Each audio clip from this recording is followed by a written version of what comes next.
Selamat pagi Ibu Bapak, saudara-saudara yang ada di rumah. Senang sekali bisa bergabung kembali bersama kami di Sekolah Tinggi Filsafat Teologi Jakarta untuk mengikuti ibadah Minggu 10 Mei 2020.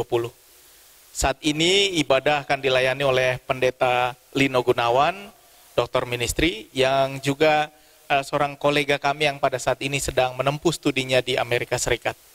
Karena itu ibadah hari ini tidak berjalan secara live, tapi merupakan hasil rekaman yang sudah kami siapkan. Dan hari ini ibadah akan berjalan seperti biasa, tapi tidak akan ada kesempatan untuk menyampaikan doa syafaat.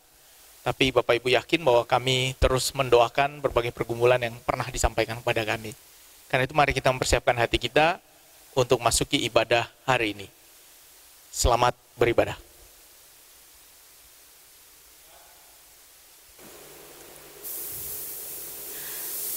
Pertolongan kita adalah dalam nama Tuhan yang menjadikan langit dan bumi. Amin. Haleluya, Kristus telah bangkit. Benar, Kristus telah bangkit. Haleluya. Ketika badai topan dunia menerpa, Tuhan adalah tempat perlindunganku. kesukaran hidup, kesakitan, bahkan kematian sering menggoyahkan iman kita. Tuhan adalah tempat perlindunganku. Di tengah-tengah mara bahaya, permusuhan, dan ketidakadilan yang meremukkan orang-orang baik, ada suara sayup-sayup berbisik. Tuhan adalah tempat perlindunganku. Tuhan bersabda, "Janganlah gelisah hatimu, percayalah kepada Allah, percayalah juga kepadaku, akulah jalan dan kebenaran dan hidup." Tuhan adalah tempat perlindunganku. Oleh sebab itu, marilah kita datang kepada Tuhan Allah yang menunjukkan kasih setia-Nya dengan ajaib pada waktu kesesakan.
Yesus gunung batu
Marilah kita berdoa memohon pengasihan Allah.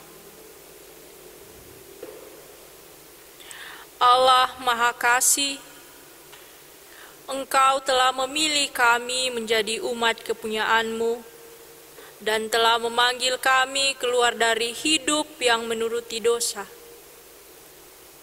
Apabila kehidupan kami ternyata masih menuruti nafsu duniawi dan tidak mengikuti suara Roh Kudus yang menunjukkan kami jalan kebenaran dan hikmat-Mu, ampunilah kami.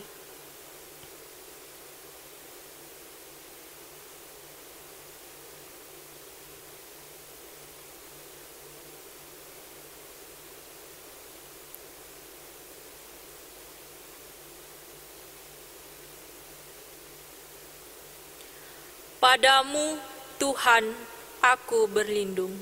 Janganlah sekali-sekali aku mendapat malu. Luputkanlah aku oleh karena keadilan-Mu. Sendengkanlah telingamu kepadaku, bersegeralah melepaskan aku. Engkau telah memilih kami untuk menjadi batu hidup untuk pembangunan suatu rumah rohani.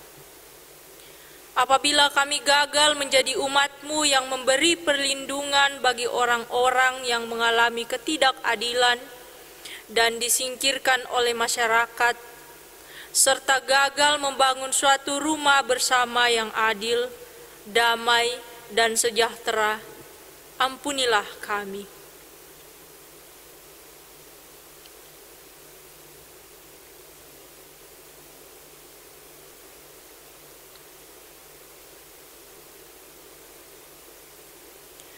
Jadilah bagiku gunung batu tempat perlindungan, Kubu pertahanan untuk menyelamatkan aku. sebab Engkau bukit batuku dan pertahananku. Dan oleh karena namamu, Engkau akan menuntun dan membimbing aku. Engkau akan mengeluarkan aku dari jaring yang dipasang orang terhadap aku. Sebab Engkaulah tempat perlindunganku. Pada waktu lalu, Engkau menyatakan kasih setia dan perlindungan-Mu kepada umat-Mu. Saat ini, kami merasa kemalangan dan bahaya mengancam kami dan meresahkan dunia ini. Jadilah tempat perlindungan kami, sebab hanya tinggal di dalam-Mu kami akan selamat. Mampukanlah kami untuk tetap menjadikan Tuhan Yesus Kristus sebagai batu penjuru yang mengarahkan kami untuk melakukan karya penyelamatan-Mu. Kasihanilah kami, ya Allah Maha Rahim.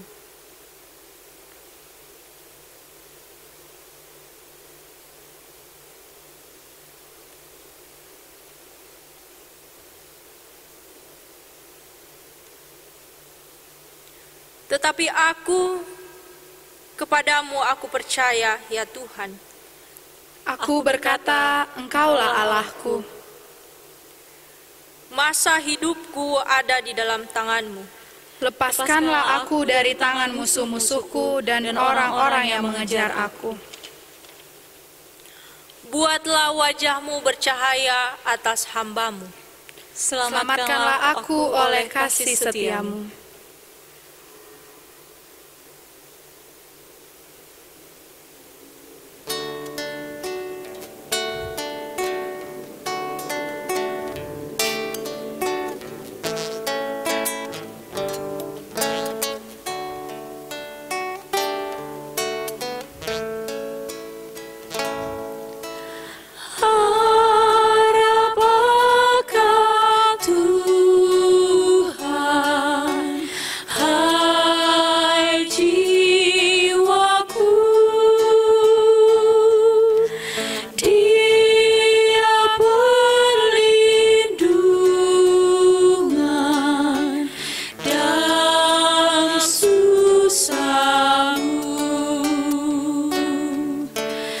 Jangan resah,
Berita anugerah tertulis dalam 1 Petrus 2 ayat 6 hingga 10. Sebab ada tertulis dalam kitab suci, sesungguhnya aku meletakkan di Sion sebuah batu yang terpilih, sebuah batu penjuru yang mahal, dan siapa yang percaya kepadanya tidak akan dipermalukan. Karena itu bagi kamu yang percaya ia mahal, tetapi bagi mereka yang tidak percaya, batu yang telah dibuang oleh tukang-tukang bangunan telah menjadi batu penjuru, juga telah menjadi batu sentuh dan suatu batu sandungan. Mereka tersandung padanya karena mereka tidak taat kepada firman Allah, dan untuk itu mereka juga telah disediakan. Tetapi kamulah bangsa yang terpilih, imamat yang rajani, bangsa yang kudus, umat kepunyaan Allah sendiri, supaya kamu memberitakan perbuatan yang besar dari Dia, yang telah memanggil kamu keluar dari kegelapan kepada terangnya yang ajaib.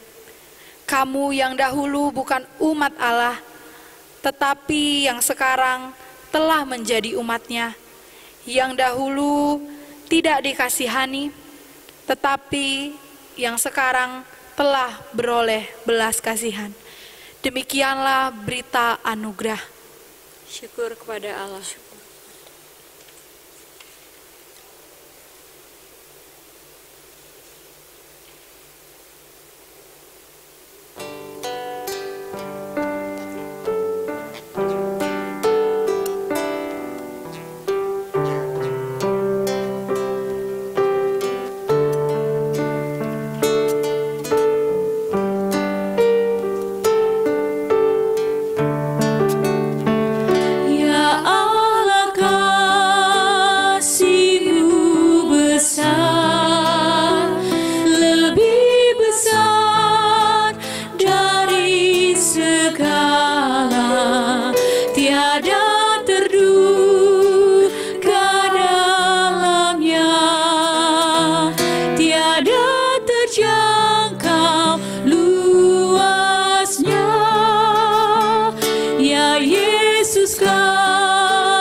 Mari kita berdoa.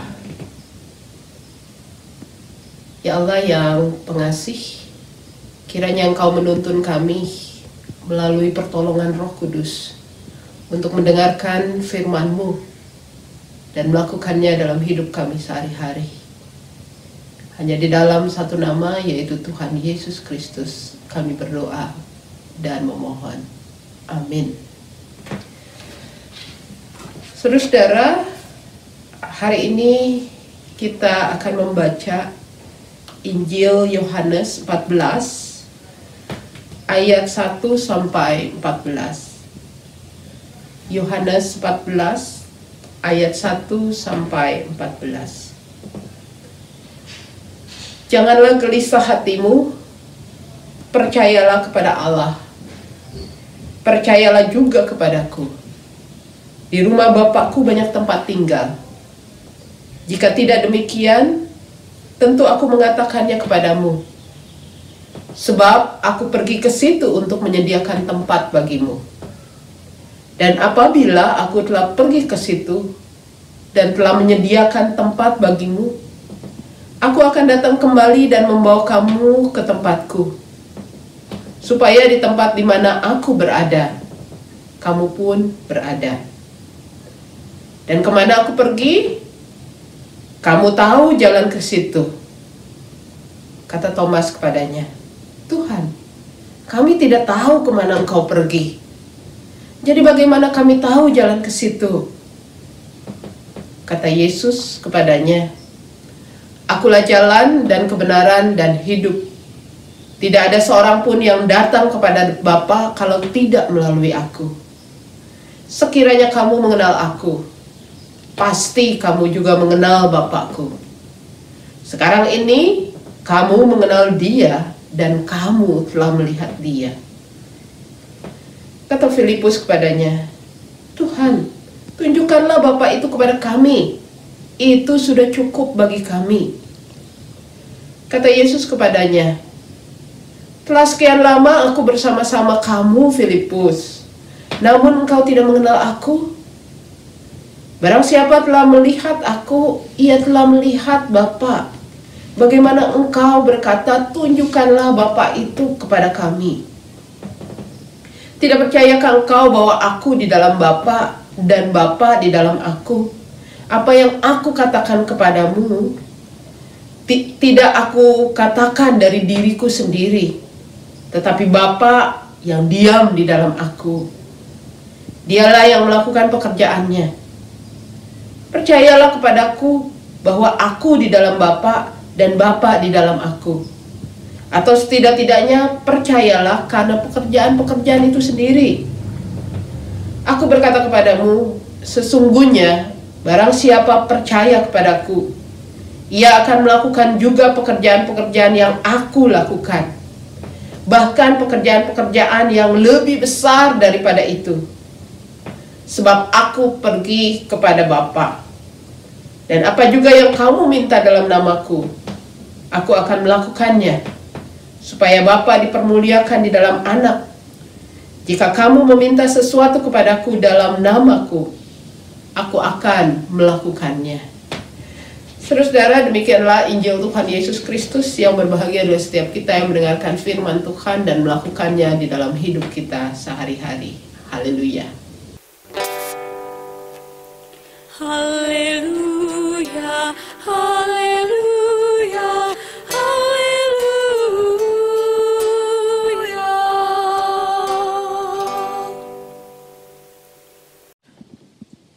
Saudara-saudara, tema kita Home Sweet Home. Ini idiom dalam bahasa Inggris yang sudah sangat terkenal dan familiar dengan kita. Dan ketika kita coba mengartikan Home Sweet Home ini adalah sebuah ekspresi dari seseorang yang ketika pulang ke rumah setelah berpergian sekian lama jauh dari rumah, dan ketika dia tiba, dia mengatakan home sweet home.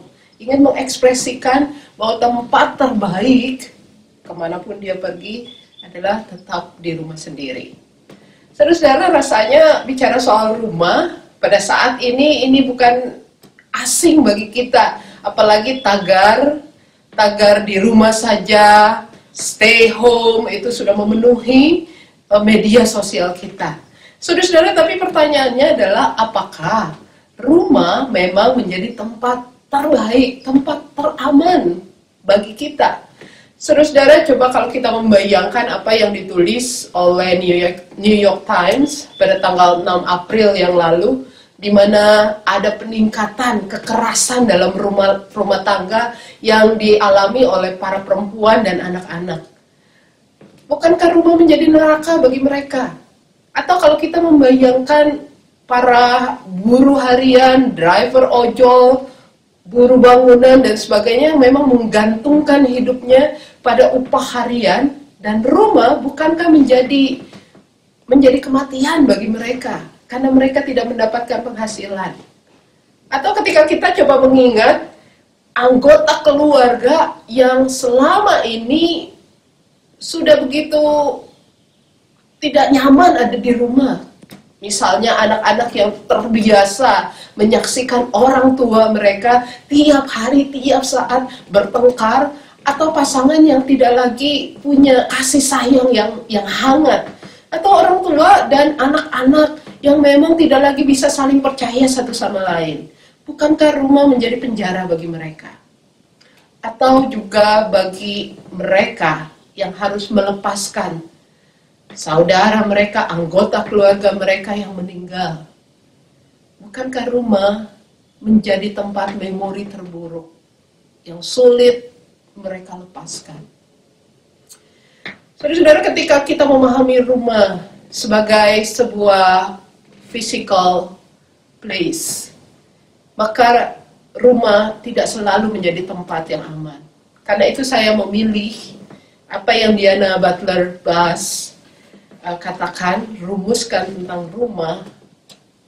Dia mengatakan, home is more than house. It is a sacred location, a place of aspiration and dreams, of learnings and habits, of relationship and heart. Home is the geography, our soul. Bass mau mengatakan bahwa rumah adalah spiritual place, di mana setiap orang tidak memahami rumah sebagai tempat, tetapi di dalamnya orang bisa menjadikan rumah itu sebagai tempat untuk berbagi kasih, berbagi mimpi, berbagi harapan, bersama-sama belajar bersama, memberikan aspirasi dan saling mengasihi satu sama lain. Dan saudara-saudara yang saya sukai di bagian akhir dari definisi home ini, Bass mengatakan, the where questions of home naturally open to the spiritual question, where is God? Di mana Tuhan? Pertanyaan awal ketika kita bicara tentang rumah adalah tempat spiritual. Maka pertanyaan ini menjadi sangat penting. Dan ini kalau kita lihat dalam teks kita, bacaan kita saat ini, apa yang diungkapkan oleh Thomas maupun Filipus ini menjadi bagian dari apa yang Bass katakan, pertanyaan yang amat mendasar dan mendalam, di mana Tuhan? Ketika Yesus menjanjikan bahwa akan ada tempat tinggal yang disediakan Bapa. Saudara-saudara, sebenarnya kalau kita membayangkan mereka saat itu, apa yang Yesus katakan dan janjikan, ini sebuah persoalan bagi para murid. Bayangkan para murid yang berada dalam kondisi yang kelam saat itu. Selain kesedihan, mereka akan ditinggalkan oleh Yesus, guru mereka, karena mereka sudah dipersiapkan bahwa Yesus akan mati di Yerusalem. Sekaligus juga mereka hidup dalam ketakutan. Menjadi murid Yesus yang selalu ada bersama-sama dengan dia, yang menjadi musuh banyak orang saat itu, musuh pemerintah, musuh agama, ini membahayakan bagi mereka. Betapa menakutkannya hidup mereka. Dan Yesus berkata, jangan gelisah. Bukankah ini persoalan? Kegelisahan mereka semakin meningkat ketika Yesus mengatakan, aku akan pergi. Bagaimana tidak gelisah? Bagaimana tidak tambah takut?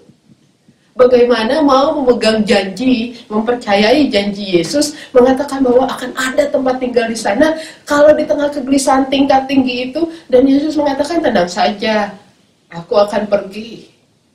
Ini persoalan. Saudara-saudara yang dikasih oleh Tuhan Yesus, maka ketika kita coba memahami apa yang menjadi pertanyaan Thomas dan Filipus, bukankah ini sekarang ini sangat dekat dengan kita? Ketika COVID-19 menyerang sudah sejak awal tahun, bukankah pertanyaan-pertanyaan, Tuhan di mana Engkau? Tuhan mengapa Engkau diam saja? Tuhan sampai berapa lama ini? Sampai kapan? Mengapa kami harus kehilangan banyak hal? Kenapa kami ada dalam posisi dan situasi seperti ini? Dan semua itu menjadi satu pertanyaan yang Diana Butler Bass katakan, ini pertanyaan yang sangat mendalam dan mendasar. Di mana Tuhan? Saudara-saudara yang dikasih oleh Tuhan Yesus Kristus, pertanyaan di mana Tuhan mau menunjukkan sebenarnya perasaan banyak orang yang terluka, yang begitu mengalami kepedihan yang amat mendalam, karena Tuhan seolah absen dalam hidupnya. Tuhan tidak ada. Maka saudara-saudara, kalau kita coba menelisik apa yang Tuhan Yesus janjikan di ayat yang kedua, 3, bahwa Dia menyediakan tempat tinggal di rumah Bapa. Saudara, mari kita perhatikan, saya tertarik dengan apa yang ditulis oleh Lindsay Jordi. Dia memulai dengan istilah atau kata tempat tinggal itu sendiri, dalam bahasa Inggris dwelling place, atau dalam bahasa Yunani monai, yang menurutnya secara gramatikal dalam konsep Yohanes ini terhubung dengan kata tinggal pada Yohanes 15, yang dalam bahasa Inggris abiding, atau dalam bahasa Yunani meno. Saudara-saudara, dia mengatakan bahwa ketika dwelling places adalah kata benda dari kata kerja yang Yesus gunakan pada Yohanes 15, tinggallah di dalam aku. Dia mengatakan bahwa ini membuat dia tertegun. Kenapa? Karena sebenarnya ini masuk, tempat tinggal ini merupakan sebuah tempat di mana para murid, undangan bagi para murid untuk berbagi kesedihan, berbagi kegelisahan, berbagi kisah, berbagi tangis, berbagi kata-kata yang meneguhkan dari kerapuhan mereka. Dan saudara-saudara, ketika kita coba lekatkan dua ayat ini pada ayat 6, sebagai respon, Yesus mengatakan, akulah jalan dan kebenaran dan hidup. Sekali lagi, tempat tinggal di sini menjadi sebuah undangan bagi para murid, ingin mengatakan, marilah kepadaku, akulah jalan, kebenaran dan hidup. Masuklah dalam rumah yang menjadi tempat kamu boleh menangis, kamu boleh kecewa, kamu merasakan kesedihan, rasa sakit, kekecewaan, bahkan juga merasa Tuhan itu absen. Masuklah dalam rumah yang memberi tempat kerapuhan bagimu.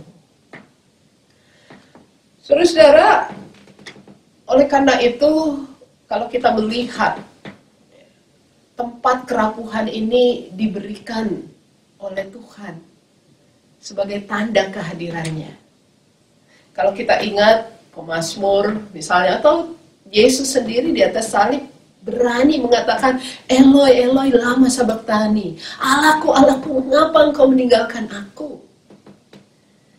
Atau juga pemazmur mengatakan, Tuhan, berapa lama lagi? Mengapa engkau menyembunyikan wajahmu? Mengapa engkau tidak membela aku? Dan sebagainya. Kemarahan, emosi kemarahan juga diberi tempat untuk menunjukkan bahwa orang-orang yang berduka ini merasa Tuhan absen.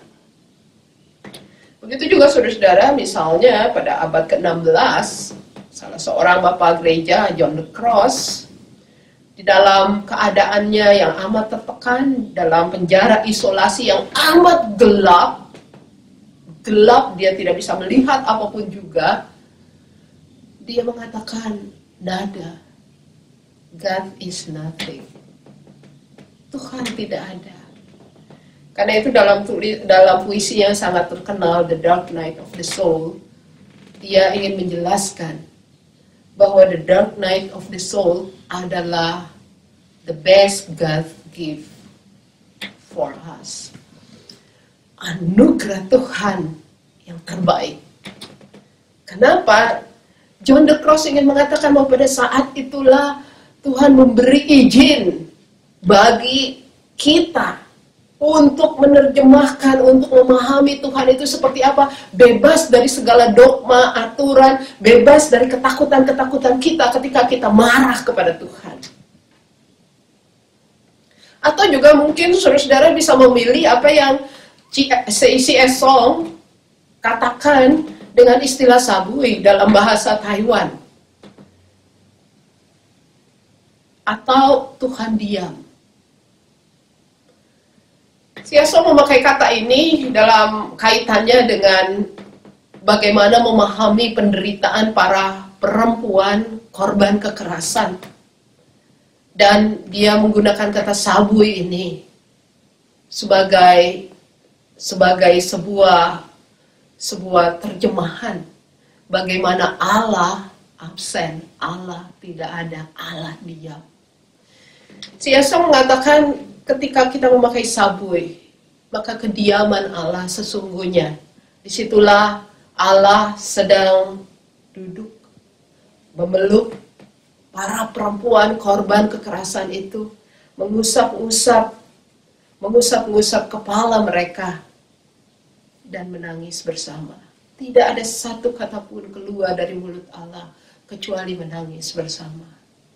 Atau saudara-saudara, kita bisa menerjemahkan, kita memahami, kita mengatakan bahwa Allah seperti ini, Allah seperti itu, di tengah kekecewaan kita, dan itu menjadi undangan buat kita. Ketika kita mengatakan Allah absen, sesungguhnya undangan itu menyatakan kehadiran Allah. Kita bebas mengenali Tuhan itu seperti apa. Bahkan mungkin pada saat ini, ketika kita hanya mengatakan, Tuhan, saya tidak bisa lagi berdoa karena kekecewaan, karena kesedihan yang amat mendalam, karena saya menyaksikan begitu banyak duka, saya tidak bisa berdoa, hanya bisa cuma ngomong satu kata, dua kata, dan cukup. Saudara, untuk masuk pada undangan rumah yang Tuhan sediakan, di mana tempat untuk kesedihan itu, a place for grieving, maka ada satu kunci untuk masuk ke dalamnya.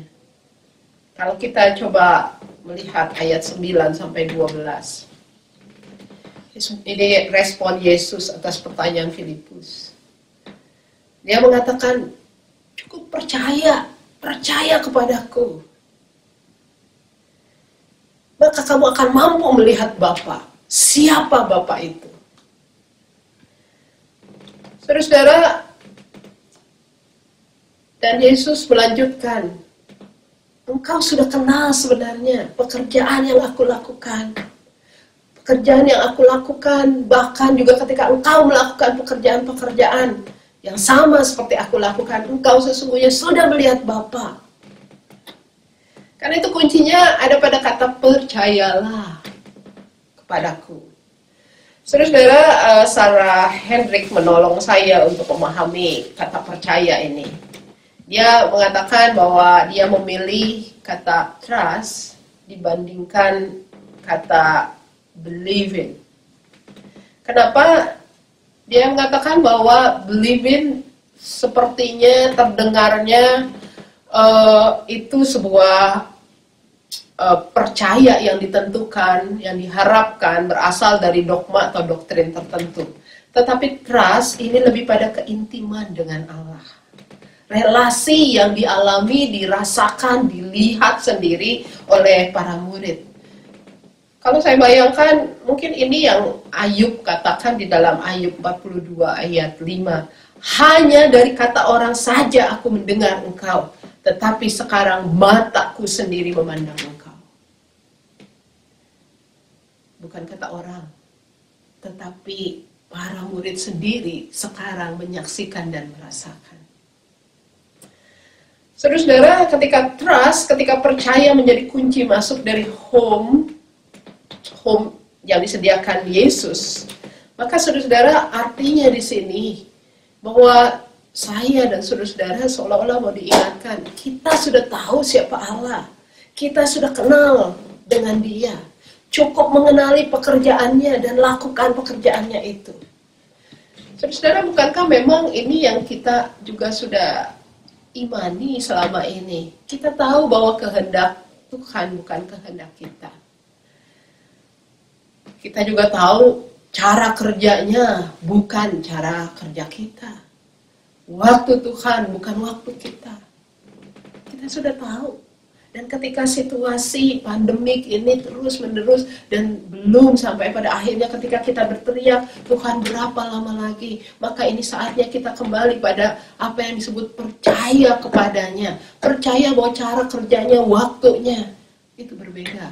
Kehendaknya berbeda dengan kita. Saudara-saudara, Pendeta Septembi Lakawa dalam teologi mengatakan bahwa saat ini pekerjaan Allah yang bisa kita lihat adalah kehadirannya itu melalui hal-hal yang paradoks. Kematian sekaligus kehidupan. Dia memberi contoh bahwa sementara kita menyaksikan para pasien COVID meninggal dunia, begitu banyak orang yang meninggal dunia, tetapi juga di satu sisi, di saat bersamaan kita bisa melihat langit yang cerah, udara yang segar. Bahkan saya di sini melihat burung-burung yang sebelumnya tidak pernah saya lihat. Atau ada binatang-binatang lain. Udara begitu menjadi bersih. Bukankah ini ada kehidupan yang diciptakan kembali? Atau saudara-saudara, kalau saya boleh menambahkan, sementara ada begitu banyak kenyataan pahit akibat COVID, PHK, kekerasan dalam rumah tangga, kegoncangan hidup, ada new normal yang sedang Tuhan berikan dan kerjakan kepada kita. Misalnya saja, saudara-saudara, kehidupan keluarga dikembalikan pada hakikinya, pada yang paling inti, yaitu di mana kasih, sayang itu tinggal dan menjadi tempatnya. Saya menyaksikan bagaimana keluarga ada bersama-sama, mereka bersama-sama belajar sekolah kehidupan. Kalau selama ini anak hanya belajar pada sekolah yang ditentukan oleh kurikulum, pengetahuan, dan sebagainya. Tetapi ketika mereka belajar di rumah atau orang tua bekerja di rumah, ini mengajarkan mereka bersama sekolah kehidupan. Saya menyaksikan bagaimana mereka bersama berbagi kejenuhan. Ada yang masak bersama keluarga, ada yang TikTok bareng, atau bahkan juga saya menyaksikan bagaimana anak-anak juga diajar oleh orang tua secara langsung untuk mempersiapkan makanan, pergi bersama dan membagikan makanan itu kepada orang-orang yang membutuhkan di luar.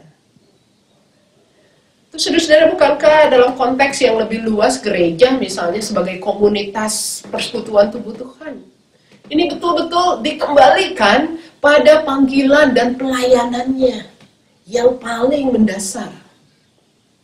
Misalnya saja saudara-saudara, umat Tuhan, orang-orang Kristen sekarang membaca Alkitab, mendengarkan firman, berdoa bersama, bukan sebagai sesuatu yang terpaksa dilakukan, tetapi memang ini sebuah kebutuhan. Mereka menanti-nantikan kapan waktu doa lagi, kapan persekutuan lagi, kapan waktu untuk mendengarkan firman lagi.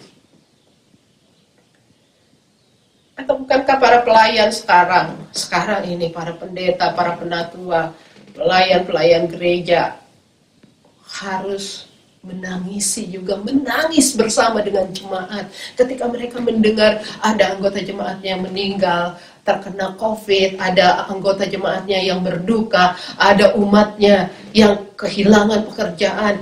Hati yang hancur itu, hati yang berbelas kasihan itu diberikan dan diajak untuk mari dampingi jemaat dengan hati yang hancur. Atau para pengkhotbah sekarang dipaksa kembali pada pemberitaan firman yang dibutuhkan, bukan hanya teori-teori yang begitu hebat yang mereka pelajari, tetapi bagaimana firman itu mendarat sesuai dengan apa yang dibutuhkan, memberikan kekuatan dan penghiburan. Dan gereja juga dipaksa untuk mengubah program-program kerja yang selama ini sulit sekali untuk diubah selama tahunan, bahkan puluhan tahun. Tetapi sekarang dipanggil untuk menjadi komunitas cinta kasih. Bagaimana mereka memberi perhatian program-program mereka itu stop dan berganti dengan program-program yang merawat jemaat, yang memberi support dan kekuatan. Program diakonia dan oikmas menjadi program-program unggulan saat ini. Itu juga saudara-saudara, saya mendengar kabar gembira misalnya Bagaimana jemaat seperti jemaat mula-mula saat ini. Ada anggota jemaat kami, GKI Kayu Putih, yang satu keluarganya itu harus dikarantina karena positif COVID. Maka mereka tidak bisa keluar untuk membeli makanan dan sebagainya. Apa yang terjadi? Apakah mereka tidak bisa makan? Tidak. Sepanjang mereka berada dalam karantina, tiap hari mereka bisa makan 3 kali. Dari mana? Dari anggota jemaat lainnya yang tinggal di wilayah yang sama. Mereka memberikan makanan itu mencukupkan kebutuhan mereka. Indah bukan, saudara-saudara? Dan saudara-saudara yang dikasih oleh Tuhan Yesus Kristus, atau juga misalnya ketika kita coba melihat dunia kita, ada banyak keindahan kasih yang ditunjukkan. Termasuk juga para mahasiswa-mahasiswi STFT Jakarta juga mendapatkan keindahan kasih ini. Mereka mendapatkan donasi untuk memberi pulsa bagi kuliah online dari para sahabat STFT Jakarta. Ini luar biasa. Itu saudara-saudara gerakan kemanusiaan yang diadakan oleh berbagai organisasi hanya dalam hitungan jam, hari, bahkan minggu berhasil mengumpulkan donasi yang besar. Saudara-saudara, ada support satu sama lain atau konser-konser yang selama ini buat kita sangat mahal dinyanyikan oleh artis-artis terkenal dunia maupun nasional. Tapi sekarang diberikan gratis untuk menghibur dan menguatkan kita yang kekurangan, yang butuh dukungan, yang terkurung di rumah saja selama lebih dari 1 bulan ini. Itu juga saudara-saudara, misalnya saja di lingkungan saya ini, ya, saya melihat ada grocery store yang juga memberikan ingatan kepada para pembeli untuk jangan sering-sering datang ke sini, 2 minggu sekali saja. Misalnya, kenapa? Karena mereka tahu stok yang terbatas, tapi ada banyak orang yang membutuhkan. Tulisan-tulisan di jalanan-jalanan dekat rumah saya juga sengaja dibuat untuk memberi support bahwa kita bisa melewati situasi ini. Saudara-saudara yang dikasih oleh Tuhan Yesus Kristus, sekali lagi, tempat yang Tuhan sediakan, home sweet home itu adalah tempat di mana Tuhan memberi ruang bagi saya dan saudara-saudara untuk menyatakan kesedihan sekaligus cinta di dalamnya.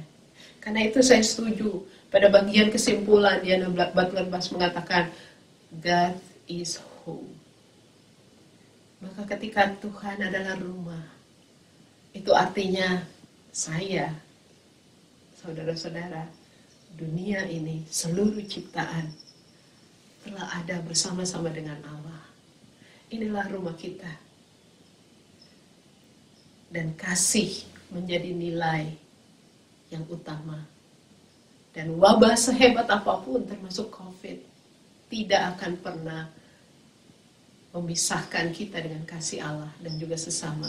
Tidak pernah akan mengalahkan kita. Karena Allah adalah kasih. Amin.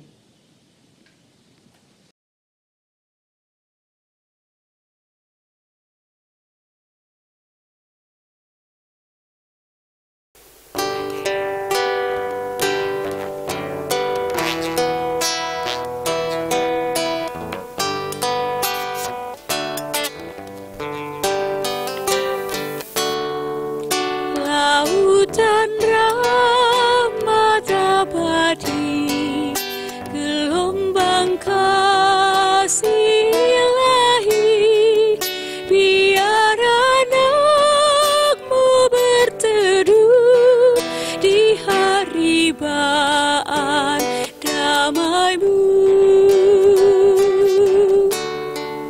Engkau rahmani dan rahim, pembungkus jiwa yang sedih, pengayom hati yang resah, pengasuh makhluk yang lemah.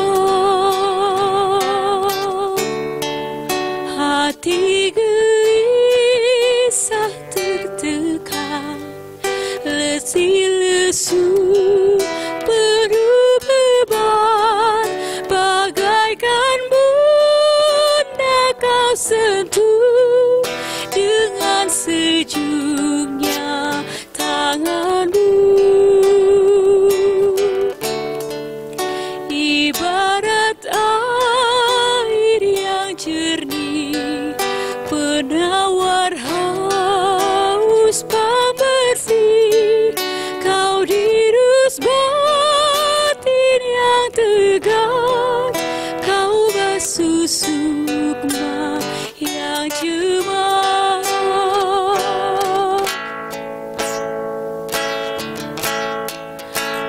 Air surgawi kuasa roh, nyaman segar lebus aduh, di kekosongan yang sepi, hidup yang baru kau beri. Buatlah kami ini pun yang lahir dari dalam-Mu, oleh kasih-Mu tersendang, oleh rahmat-Mu tergerak.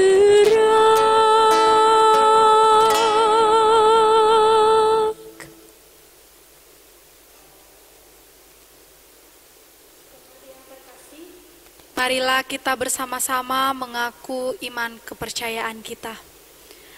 Aku percaya kepada Allah, Bapa yang Maha Kuasa, Khalik langit dan bumi, dan kepada Yesus Kristus, Anak-Nya yang tunggal Tuhan kita, yang dikandung daripada Roh Kudus, lahir dari anak darah Maria, yang menderita di bawah pemerintahan Pontius Pilatus, disalibkan, mati dan dikuburkan, turun dalam kerajaan maut, pada hari yang ketiga bangkit pula dari antara orang mati, naik ke surga, duduk di sebelah kanan Allah Bapa yang Maha Kuasa, dan akan datang dari sana kelak untuk menghakimi orang yang hidup dan yang mati.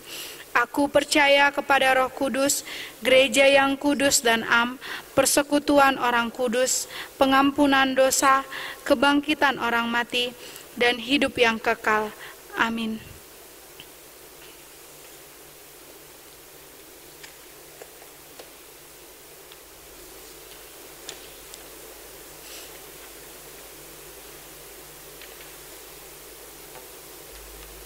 Mari berdoa.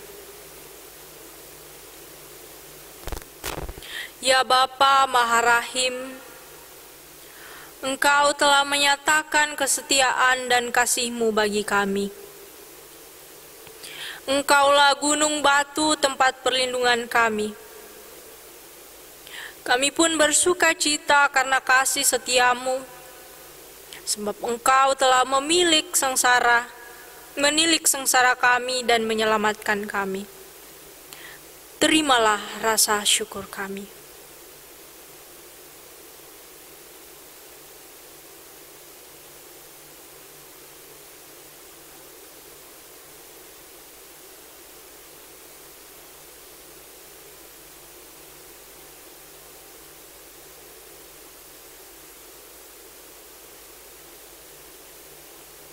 Sesungguhnya, Engkau pun mendengarkan suara permohonan umat-Mu yang berteriak kepadamu minta tolong. Engkau pun berjanji akan tinggal bersama umat-Mu. Dengarkanlah doa kami bagi saudari dan saudara kami, serta kami semua yang membutuhkan pertolongan-Mu, karena Engkaulah harapan kami. Tinggallah bersama dengan mereka yang sakit secara ragawi dan jiwani. Kami memohon kekuatan dan pemulihan karena rahmat-Mu yang besar.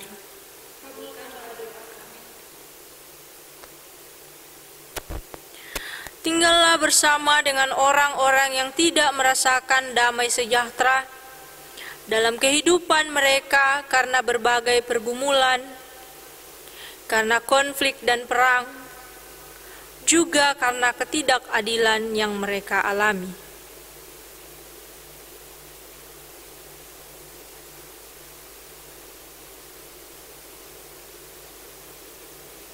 Kiranya kasih setiamu ternyatakan dalam hidup mereka, karena rahmat-Mu yang besar. Kabulkanlah doa kami. Tinggallah bersama dengan para petani, nelayan, peternak, dan orang-orang yang memungkinkan tersedianya makanan bagi kami. Berkatilah tanah, air, tumbuhan, dan hewan ternak mereka supaya menghasilkan dengan berlimpah. Tolonglah kami supaya dapat menggunakan bumi dan ciptaan-Mu lainnya dengan bijaksana, karena rahmat-Mu yang besar. Kabulkanlah doa kami. Tinggallah bersama dengan pemimpin bangsa Indonesia dan bangsa-bangsa lain di dunia. Berilah kebijaksanaan dan kemampuan untuk memimpin rakyat mereka, sehingga keadilan, kedamaian, dan kesejahteraan bagi semua orang dapat tercipta di dunia. Secara khusus kami berdoa bagi Presiden Joko Widodo, Wakil Presiden Ma'ruf Amin, bersama para menteri, anggota MPR DPR, gubernur, dan para kepala daerah lainnya. Karena rahmat-Mu yang besar, Kabulkanlah doa kami. tinggallah bersama dengan jemaat-Mu di seluruh dunia yang telah Engkau kuduskan dan Engkau panggil menjadi batu hidup untuk pembangunan rumah rohani. Mampukanlah gereja-Mu untuk setia terhadap panggilan kami dan dengan pertolongan Roh Kudus mewujudkan kasih-Mu bagi semua orang dan ciptaan-Mu, sehingga bumi ini dapat menjadi sebuah rumah yang aman sejahtera bagi semua. Karena rahmat-Mu yang besar, Kabulkanlah doa kami.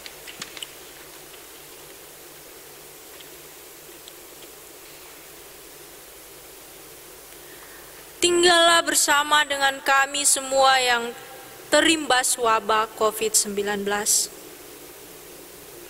Tunjukkanlah pengasihan-Mu pada orang-orang yang sakit karena serangan virus itu, para dokter, para perawat, dan tenaga medis yang mengupayakan kesembuhan bagi pasien mereka. Tinggallah bersama dengan para ilmuwan yang berusaha menemukan vaksin dan obat-obatan yang tepat. Tinggallah bersama dengan orang-orang yang berduka karena kematian orang-orang terkasih akibat pandemi ini. Tinggallah bersama orang-orang yang kehilangan pekerjaan dan yang tidak bisa memenuhi kebutuhan dasar mereka. Kiranya Engkau perkuat ikatan persaudaraan kami dan rasa belas kasih, sehingga kami dapat saling menguatkan dan memberi pertolongan. Karena rahmat-Mu yang besar, Kabulkanlah doa kami.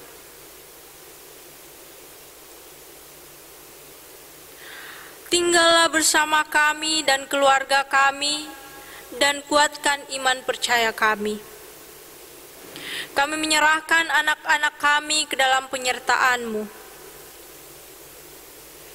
Bagi mereka yang masih sekolah atau kuliah, tuntunlah dan dalam menyelesaikan tugas-tugas akhir semester. Bagi mereka yang masih mencari pekerjaan dan merindukan kehidupan berumah tangga, kiranya Engkau mengabulkan permintaan mereka. Jadikanlah keluarga kami sebagai saluran berkat-Mu bagi tetangga kami. Karuniakanlah hikmat sehingga kami dapat mengerjakan pekerjaan-pekerjaan sebagaimana Kristus lakukan dan mewartakan perbuatan-perbuatan-Mu yang ajaib. Karena rahmat-Mu yang besar, Kabulkanlah doa kami.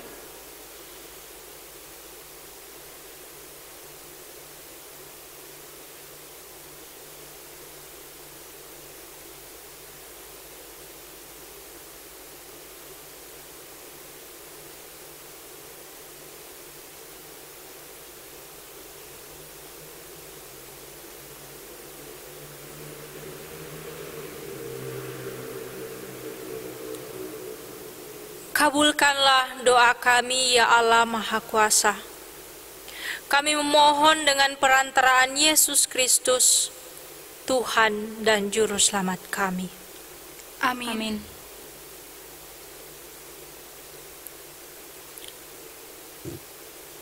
Mari berdoa, doa Bapa kami. Bapa kami yang di sorga, dikuduskanlah namamu, datanglah kerajaan-Mu, jadilah kehendak-Mu di bumi seperti di sorga.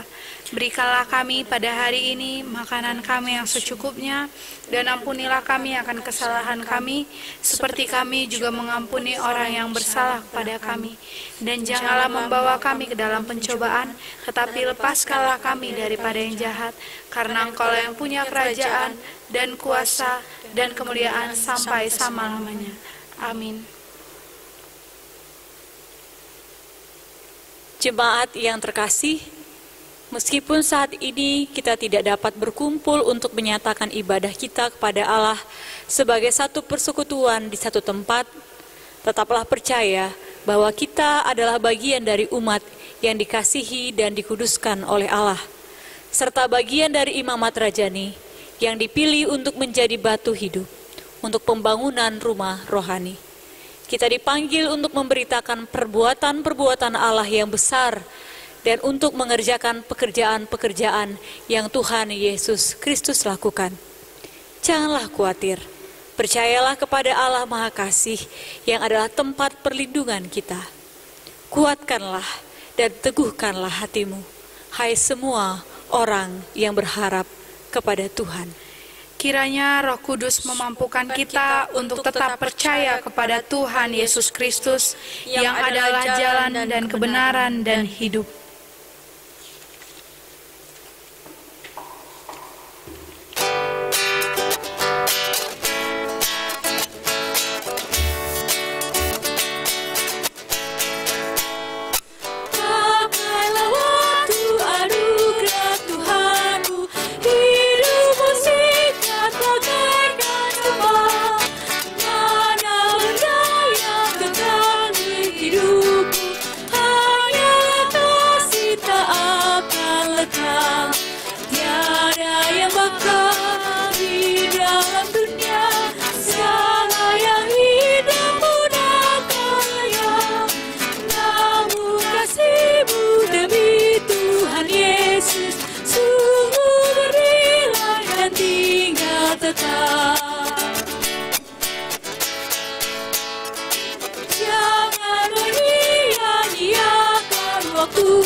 Di dalam dunia segala yang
terimalah berkat Tuhan.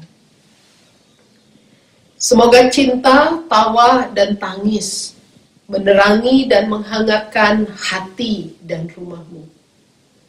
Semoga teman yang baik dan setia selalu bersamamu dimanapun engkau berada. Semoga damai yang berkelimpahan memberkati duniamu dengan sukacita yang kekal.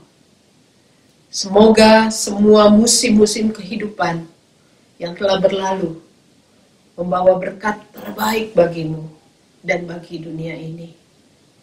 Kiranya Bapa, Anak, dan Roh Kudus menyertaimu dari sekarang sampai selama-lamanya. Amin.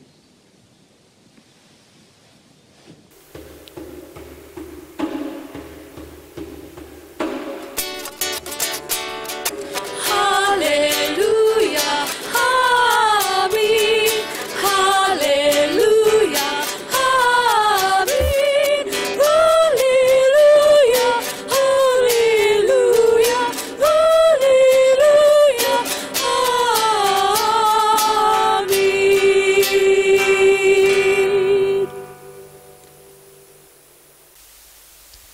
Terima kasih Ibu Bapak sudah beribadah bersama tim Sekolah Tinggi Filsafat Teologi Jakarta. Dan ibadah hari ini dilayani oleh Pendeta Lina Gunawan, Doktor Ministry, seorang sahabat dan kolega kami yang saat ini sedang studi lanjut di Graduate Theological Union, Berkeley, California, Amerika Serikat.